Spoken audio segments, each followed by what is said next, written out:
Good morning, everyone, and welcome to today's Friday SLO Talk. My name is Enrique Horii. Before we introduce our speakers, I'd like to remind you that the coaches are here to support today's discussion. I'm joined by my state colleague, Jarek Janyo. Would you like to introduce yourself, Jarek? Hey, yes, of course. Good morning, everyone. Thank you very much for joining us. My name is Jarek Janyo. I'm from Santa Ana College School of Continuing Education, and I'm the founder of the Friday SLO Talks. We have 12th annual SLO Symposium coming up, so we'll be sending some information about in the chat as well. If you still would like to present for us, we are going to post the call for presenters. And we are looking forward to a great discussion today. So thank you very much, Enrique. Thank you, Jarek. The chat, just two items for today. The chat is open, so please take a moment to introduce yourself, share the institution you represent, and the state that you're joining us. Tell us how the weather is. Second, this discussion is a base forum. So if you have any questions, please let the coaches know by raising your hand, and we'll give you the opportunity to speak. So do so. At this point, I would like to have the speakers introduce yourselves. Kathy? Hi, everyone. Good morning. I'm Kathy Castellum. I am the Instructor, Pedagogy, and Programming Specialist at Stanford University Center for Teaching and Learning. So I work really closely with our curriculum transformation teams, whether in our Curriculum Transformation Institute and our Curriculum Transformation programs that spans 2 years. And I will go ahead and pass it over to Nadia. Hi, everyone. Good morning. My name is Nadia Cali. I use she, her pronouns, and I'm the Educational Assessment and Evaluation Specialist here at Stanford Center for Teaching and Learning. And so a lot of my work revolves around supporting faculty and other instructors with their work and within curriculum transformation, especially focusing on assessment and the ways that they can be able to evaluate whether or not they've made their goals and what support they need. Thanks, Kathy and Nadia, and thank you for having us today. My name is Cassandra Volpe Horii. I use she, her pronouns. I'm director of the Center for Teaching and Learning and Associate Vice Provost for Education at Stanford. I co-chair our curriculum transformation project with a colleague, Mary Beth Mudgett, who's a faculty member in the School of Humanities and Sciences. And we're so happy to join you today, a group of colleagues who are focused on student learning, on outcomes, and on assessment. We recognize that we're coming from a variety of institutional contexts and individual perspectives and experiences. And all of us, Kathy, Nadia, myself, and really our whole team are excited to join this community. We're excited to compare notes and share wisdom and hear from you about your experiences as well, and find some strategies together, as well as addressing some of our common successes and challenges through the conversation today. Thank you so much. Take it away. All right, thank you, Jarek and Enrique. And I just want to mention that I forgot to mention the weather. It's nice and cloudy here in the Bay Area. So it's cooling. It's cooling down. Last week it was reaching 100. So yeah, we're very grateful for that. All right, so thank you again for joining us today. We're very excited to be here. So some of our goals for today are to illustrate the use of an outcomes-driven approach to equity-focused curriculum change, explore successes and challenges, because we know there are a lot of both, of the approach drawing on the variety of perspectives and experiences in the coach community, and identify one insight to use or implement in one's own learning outcomes, work, or context. So to get us started, just a brief check-in. What is one success and or one challenge when you've worked on equity-focused curriculum change? So we know that there are many research-based articles that are more than, thousands of words, but feel free to only use 1 to 5 words. That's totally fine. So what is one success and or one challenge when working with equity-focused curriculum change? So take about 30 seconds to reflect, and then you can just put your responses there in the chat.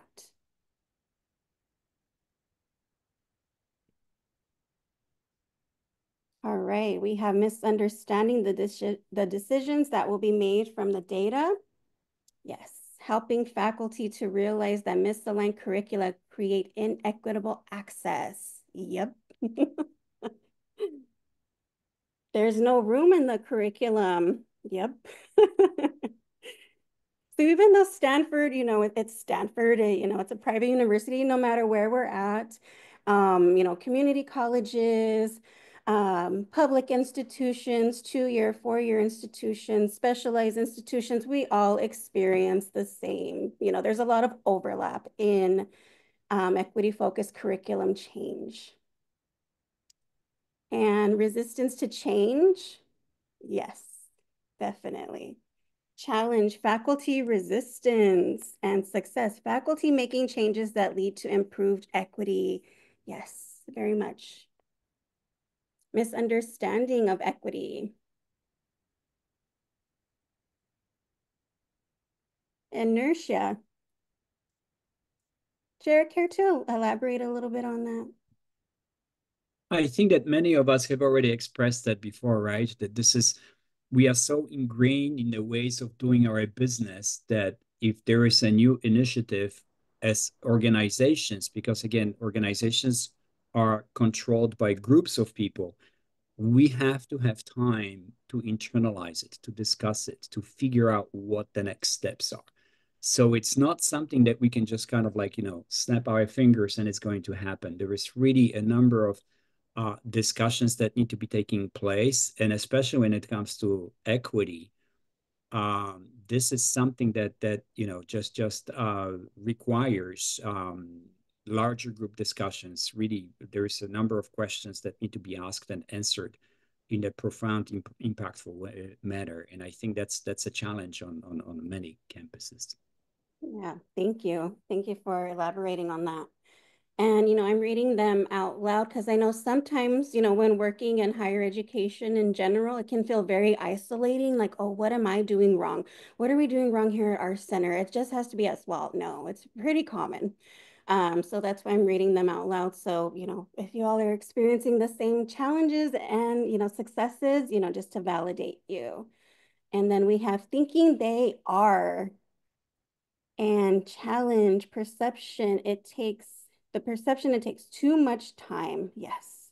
Time is, valuable, and people are like, no, I don't have time for that. Well, let's try and change that viewpoint. Keeping everything in when repurposing a full semester course to a summer session. Yeah. And then here at Stanford, we are on the quarter system.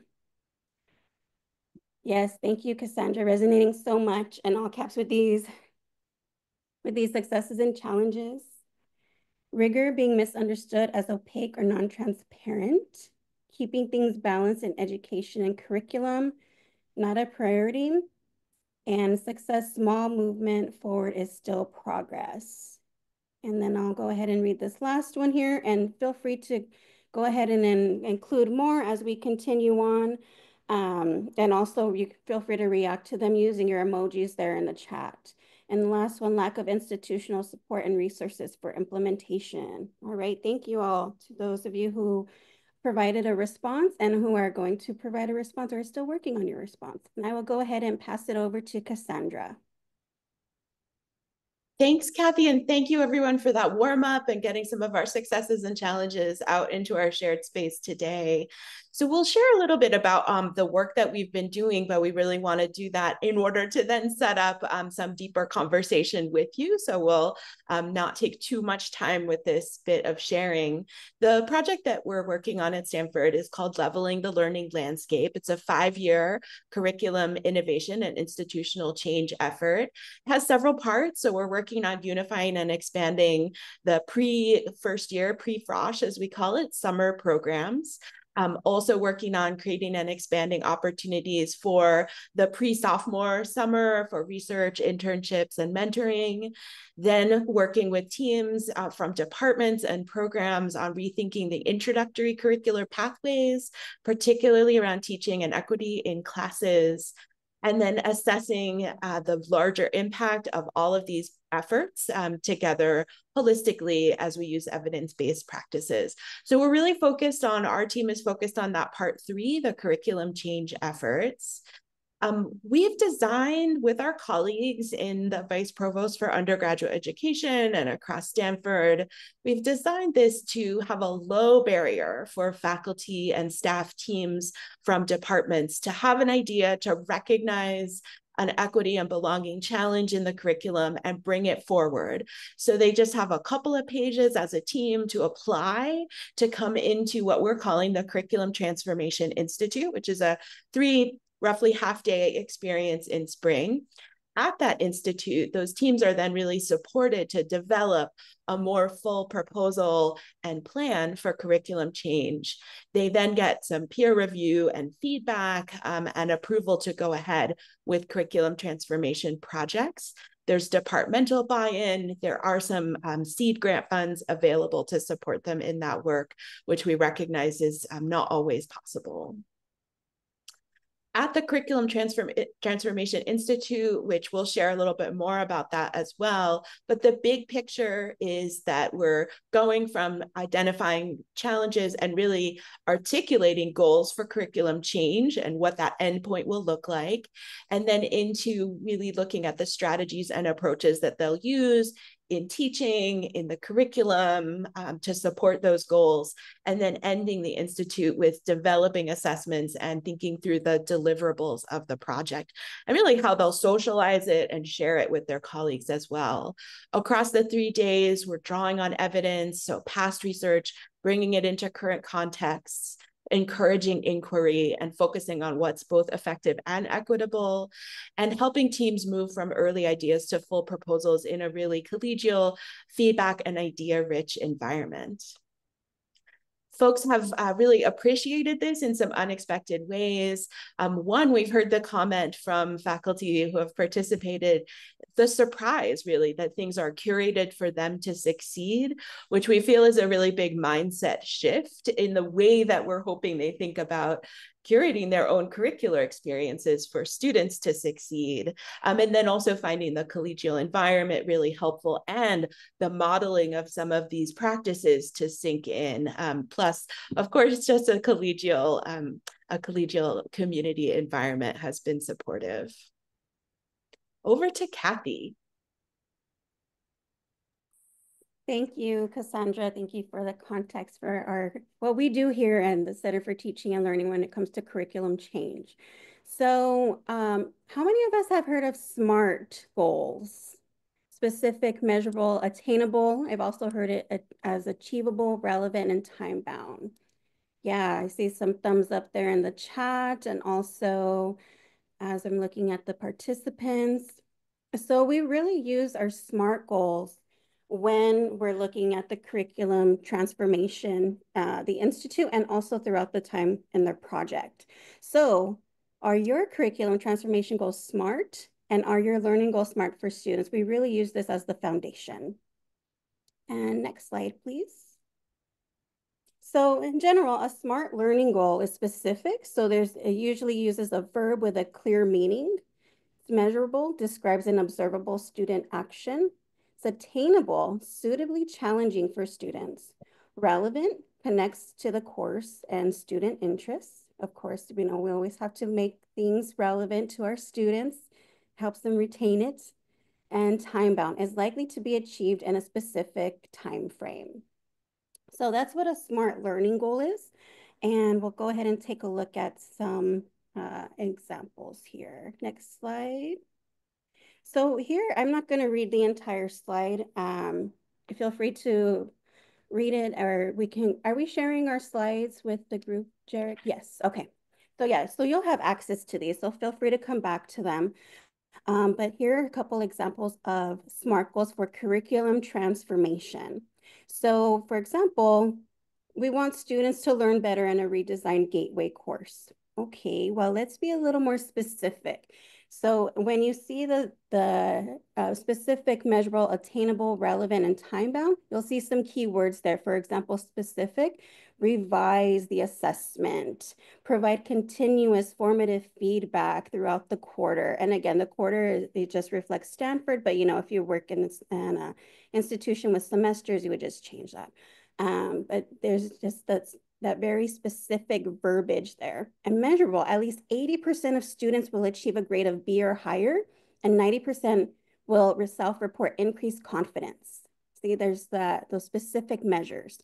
And attainable, the revised assessment structure will be developed and implemented with input from the teaching team. Relevant, the goals align with the department's initiative. And time-bound, the new assessment structure will be instituted by winter 2025. Okay, and then how about a little more specific in the STEM field? I want to incorporate more technology into introductory STEM courses. So specific, they're going to integrate advanced digital tools, different softwares, platforms into the undergraduate STEM curriculum.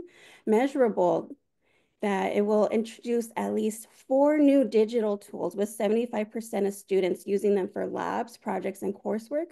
Attainable, 2 faculty development workshops. Relevant, it will improve students' ability to analyze real-world scientific data. And time-bound, full integration into the curriculum by the start of next academic year in August 2025. So very specific, you'll be able to easily measure them instead of just having it be like, oh, well, students will learn better in the redesigned gateway course. Okay, well, how? Okay, and we can have the next slide, please. So that was for curriculum transformation as a whole. So while they're in the Curriculum Transformation Institute, and then if they're accepted to the Curriculum Transformation Project, then we get a little more specific for the SMART learning goals for students. Excuse me. Sorry, the weather change here has me feeling a little stuffy. All right, so for example, English and humanities, it's a humanities course, specific, foster a classroom community where students engage critically. Measurable, by the end of the semester, 90% of students will participate in class discussions and other assignments listed there. Attainable, provide guided discussions and reading assignments, helping students critically analyze how writers have portrayed femininity and how these portrayals shape societal expectations. I read that whole one because that one relates back to the content that you may put in your syllabus. So I wanted to highlight that it's very specific there. And relevant, this will enhance students' understanding of gender and literature. And time-bound, students will complete 2 major writing assignments by the end of the quarter or semester. And there's also specific weeks in there. Okay. And for biology, as an example of STEM specific, explain how biological interactions between the host, pathogen, and environment contribute to the development and spread of disease. Again, very specific. Measurable, by the end of the course, 85% of students will demonstrate understanding. Attainable, guide students through hypothesis-driven experiments where they formulate hypotheses. Relevant, these activities will deepen students' ability to engage in the scientific process and critically assess. Time-bound, students will complete a final project by the end of the quarter, presenting their findings in written, oral, and visual forms. And again, there's the weeks there, in specific proposal, final presentation, and all of that good stuff. All right, next slide, please. All right, so here we have a couple of examples of some of our current curriculum transformation teams. So the 2 teams that we have listed here are going into their 2nd year, while they've started their 2nd year of the project. And the Center for Comparative Studies in Race and Ethnicity. Thank you for posting that link in there in the chat, Cassandra, and you can also scan the QR code, folks. So CCSRE will create a new 4-course introductory curriculum and pathway into the 5 interdisciplinary majors within CCSRE. They also aim to build competency, and core concepts, and a sense of belonging among students and instructors based on student feedback and exit tickets. So we wanted to highlight this one because there's a lot of student feedback going on with this particular project. You know, the student voices, and they're really building that community where students feel comfortable providing authentic feedback. So that's why we wanted to provide this example. So another example is our statistics team, or we call them stats. And they are creating 2 new courses, Stats 117 and 118, which will address concepts currently in Stats 116 at a more helpful pace for learning over 2 quarters. So these 2 courses are, you know, that extra support that students might need. Okay, and what we really wanted to highlight about our stats team is that they composed a free online textbook for their new courses.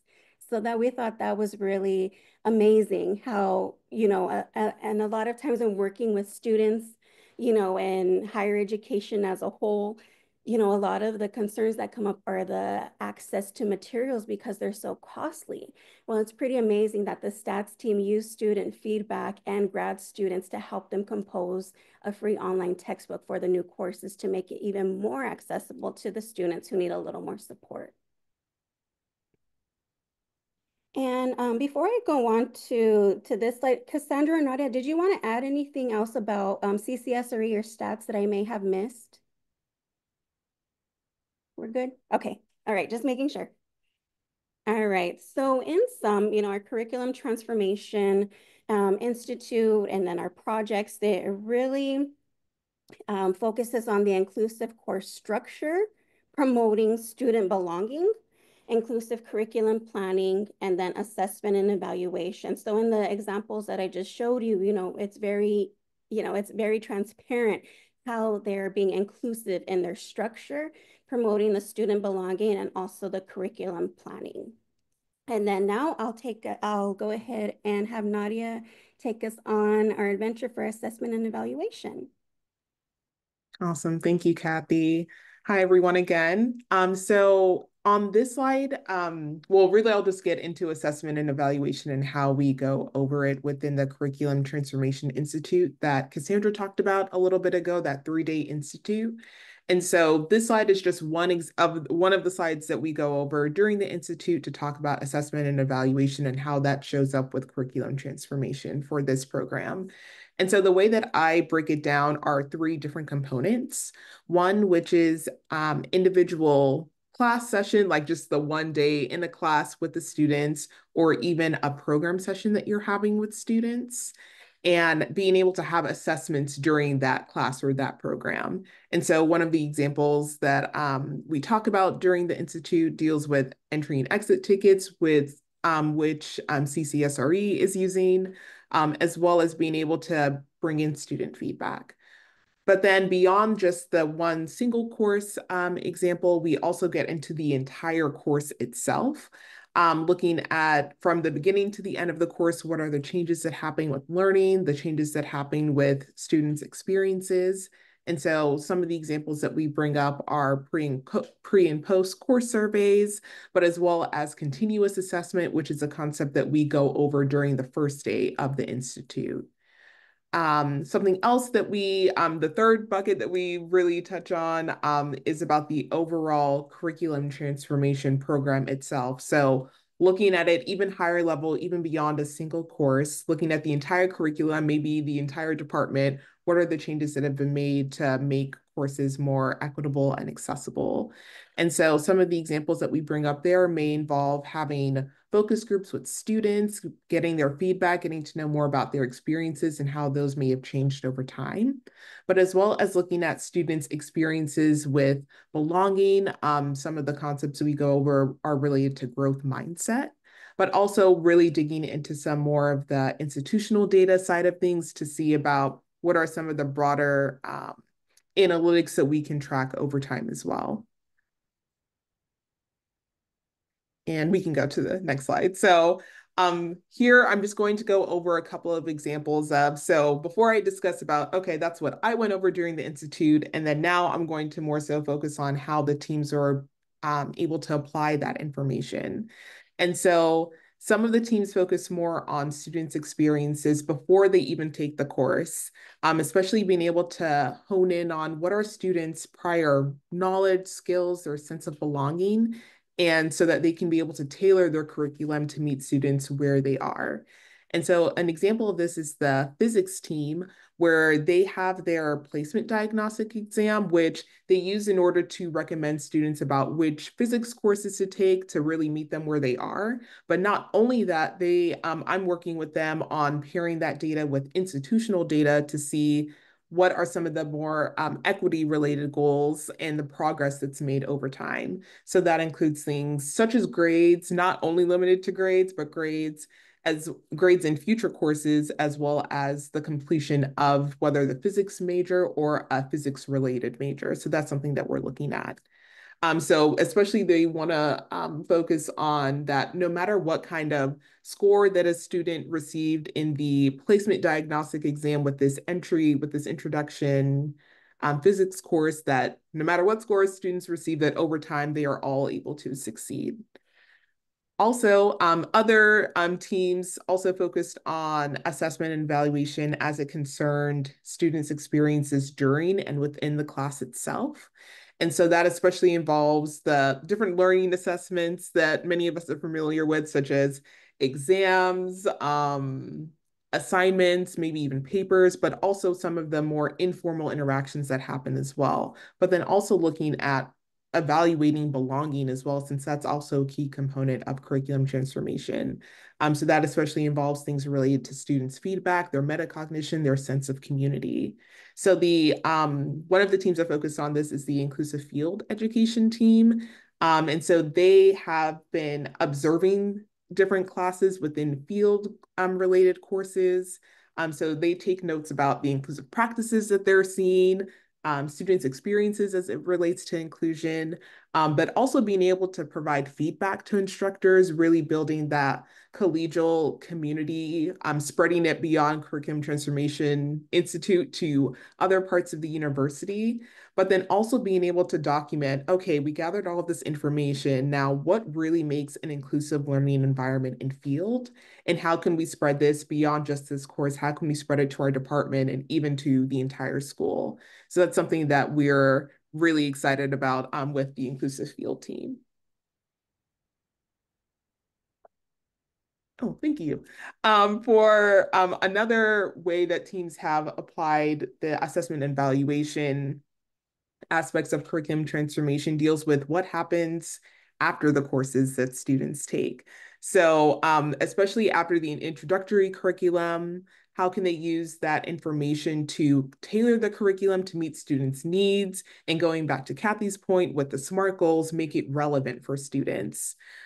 So the human biology team has focused on this. So I'm working with them on helping them to understand what is the relationship between students who take their introductory courses, and then what are the common future courses that students then take afterwards, as well as the common majors and minors that students complete.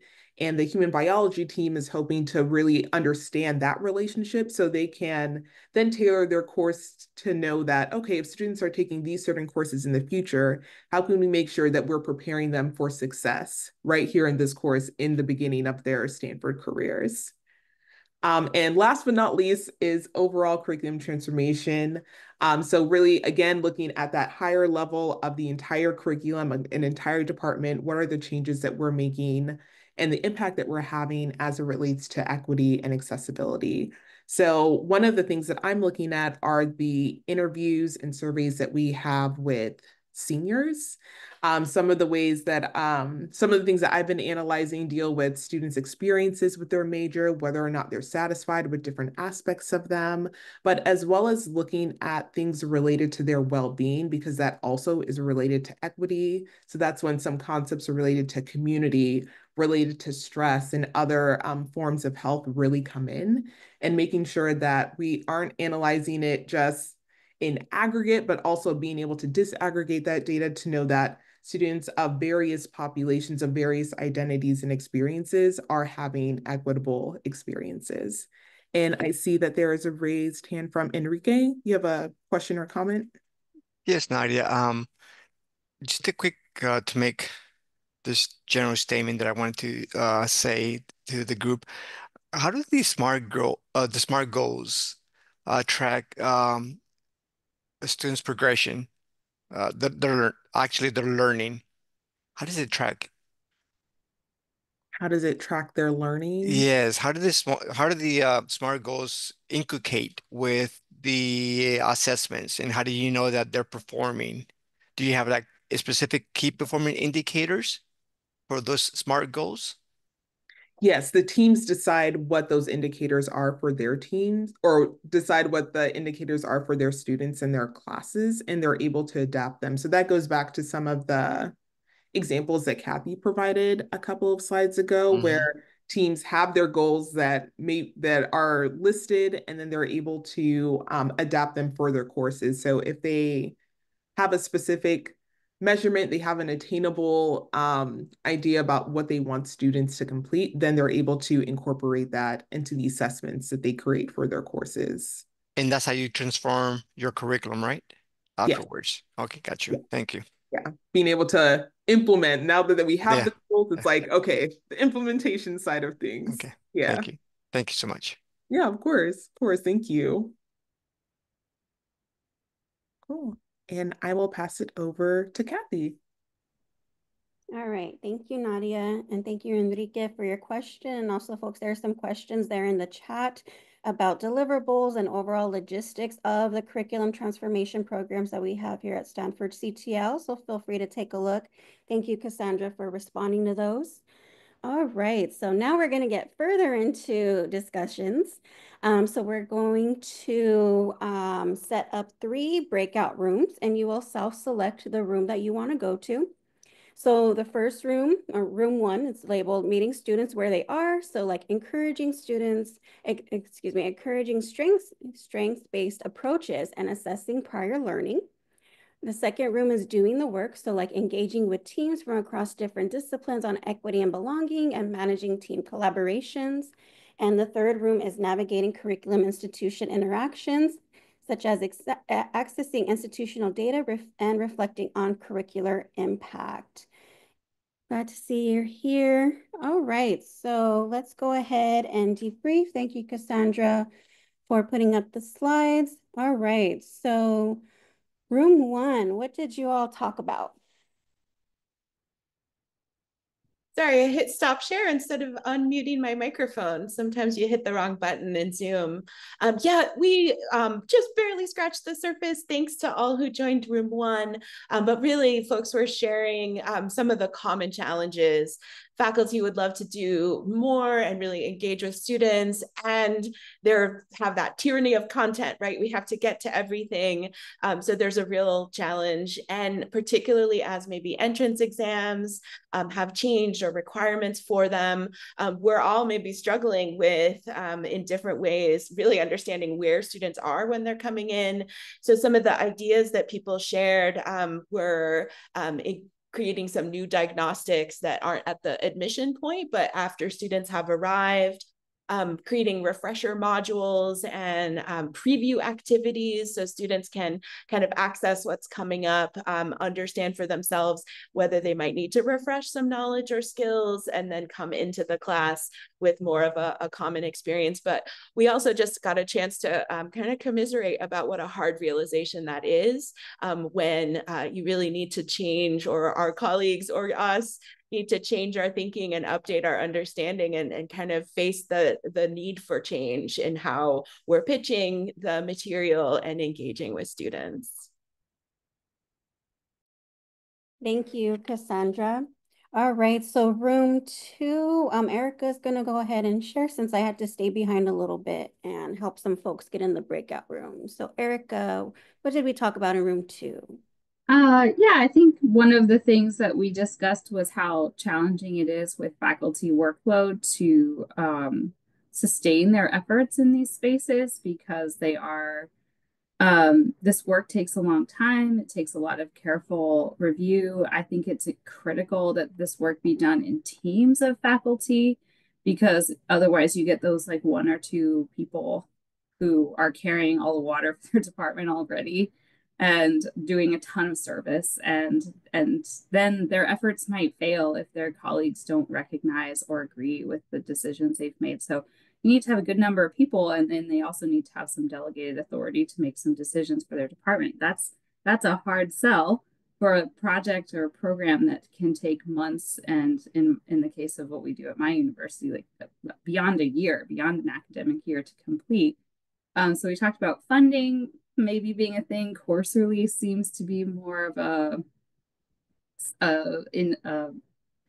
proper incentive to give people time back to actually do this work. But then we also talked about relationship building, how important that relationship building is. And we talked very briefly about like the different reporting lines that assessment folks versus folks in CTLs are in, and also the sort of different professional paradigms that we're kind of operating under. That if you're working in an assessment office that is organized under some like key figurehead of your administration, the faculty may have frustrating perceptions of what it means to work in assessment or with assessment, and how that is sometimes slightly different than working for the Center for Teaching and Learning, which is poised both helpfully and unhelpfully as a sort of more welcoming and relational space.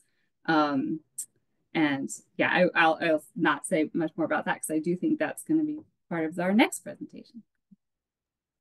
Thank you, Erica. I just want to highlight a word that I heard as soon as I joined room 2, and you used spooky when it comes to assessment. So I just wanted to mention that because it's very fitting with the season, and also it's Nadia's favorite time of the year. So I'll go ahead and pass it to Nadia for to summarize room 3. Thank you, Kathy. So in room 3, we really focused on the access to data piece. Like, thank you so much, everyone, for in the group with your conversation. We were actually like still midway with talking about things, sorry.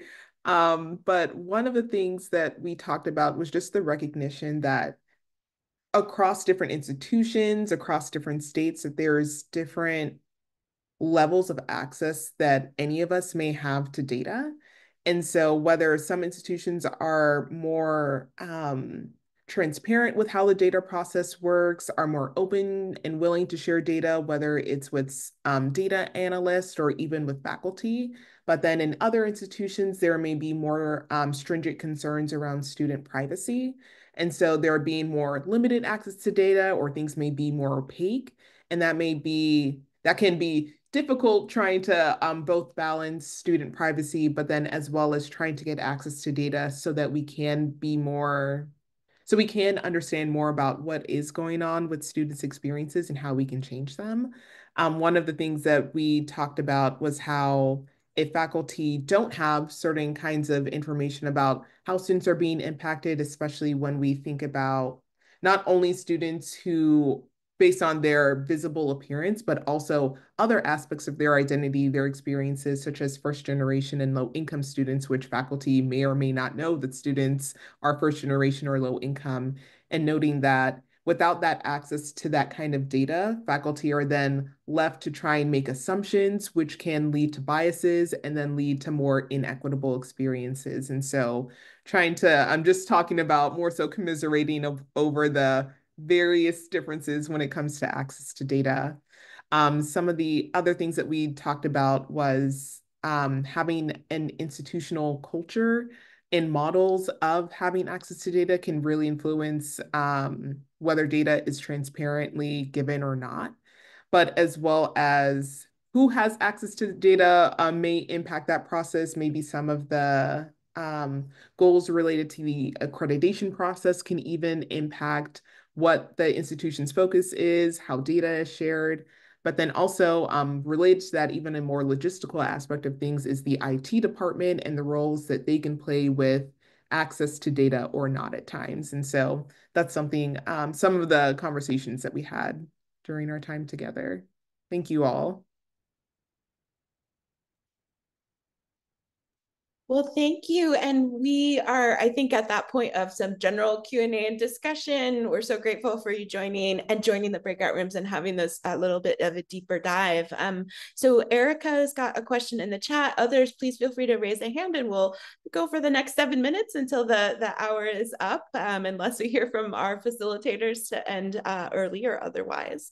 But yeah, Erica, thank you for asking, does the CTI help faculty teams navigate the academic senate process? Great question that govern changing courses of instruction, curricular design, prerequisites, enrollment pathways, placement exams, et cetera. So I could take a kind of a first pass at that. We can advise and support and have conversations. So our teams are our Center for Teaching and Learning plus Vice Provost for Undergraduate Education. We're meeting regularly with these teams as an individual team and then bringing them together in cohorts. So we have had some of those conversations. It's also been challenging. We found there was a team in particular that was trying to navigate that Senate process, and it put some delays in their project. It's complicated. So that's something that we recognize teams may need additional support for. We do get make sure there's departmental buy-in, department chairs and or the equivalent individual write a letter of support. They're on board with these projects, and one of their commitments, if there is a Senate level change that needs to happen, is to help them navigate that as well. So it's definitely a village around these projects. Cassandra, I'm sorry, I didn't raise my hand. Oh, please go ahead, Enrique. How does the curriculum transformation project get communicated through from department to faculty to administration? How does that work? So broadly, we've tried to just get the word out. We leverage our channels through newsletters. The Vice Provost has a faculty newsletter. We also have written directly to school deans and asked them to think about majors and curricula that they would like to encourage to be part of this process. Is that kind of what you're getting at? Yes, and also, how do you allow faculty to do professional development? Is there a time compensation for that? How? So for the teams that are involved, they may allocate some of their seed grant budget to things like course reassignment or buyout. We'll have slightly different terms for those. Some of them also may be like hiring some additional student assistants or some staff time temporarily to help. The seed grants we try to structure them so that the funds are really to help kind of get over that activation energy or the barrier, and then kind of get to a new steady state with the curriculum. But if there's a longer term change, of course, the school really kind of has to be on board with that. I'm not sure if that's what you meant. Yes, yes. You're right answering the questions. And one last one. And do you have like data coaches to assist faculty with the data? Nadia, would you like to? That person would be me. So I'm the one who supports the faculty and other staff within their teams with accessing the data and analyzing them, but as well as connecting them with other staff in our university who focus on institutional research to get them other data that could be helpful for their projects as well. So we do have data coaches through me and other data analysts on campus. Thanks so much.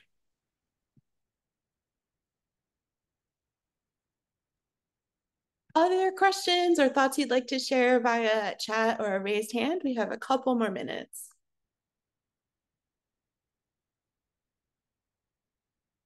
I do have a question. I'm trying to wrap my mind around the seed money. What is the particular use for it? Is it only to participate in the Stanford program, or can one utilize it to develop our own personalized? This is a program within Stanford. Thank you for asking that. So right now we do have just some seed funds organized by the Vice Provost for undergraduate education, particular to undergraduate pathways. We were at Stanford and we were excited to kind of share the model and the framework and really understand how this fits into the larger context of how we're all working with folks on curriculum change. And then, thank you. Philomena has asked, what is the level of students as partners in the design of change? Kathy, would you like to talk about that? Yes, thank you, Cassandra. I was replying in the chat, but I'm glad we have time to talk about this. So one of my priorities for this academic year is to pilot a program that incorporates the students as partners. And I'm excited to say that the pilot got approved for we're going to start it in winter. And what I'm going to do is invite our CTP teams, our Curriculum Transformation Project teams, and see if they'd be willing to partner with an undergraduate student who will provide regular ongoing feedback throughout the quarter. And I will work really closely with the student and provide training as to, the feedback and, what to look for while they're in the classes.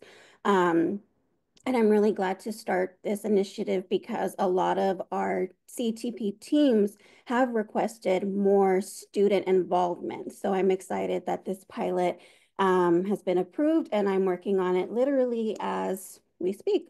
Well, not literally like right now, but like after this. But yeah, we're working on that. So thank you very much for that question. And then just as something that we did in our last Curriculum Transformation Institute is we had a student panel. So I organized a student panel where we had 5 students go in and talk, it was like a Socratic seminar type of conversation where they talked about some of the challenges and what it's like being a Stanford student. So that was a great start to this ISPP partnership. So thank you very much for that question. Awesome. So I know it's now at time. So if folks want to, definitely please feel free to share an adjective or emoji in the chat about your state after our discussion with curriculum change. And we really appreciate your time. And I will also transfer it to Enrique as well. Thank you so much. Thank you so much, Kathy, Nadia, and Cassandra. If you don't mind, leave your information, your emails, if any one of the participants wants to contact you. So thank you so much for your wonderful presentation.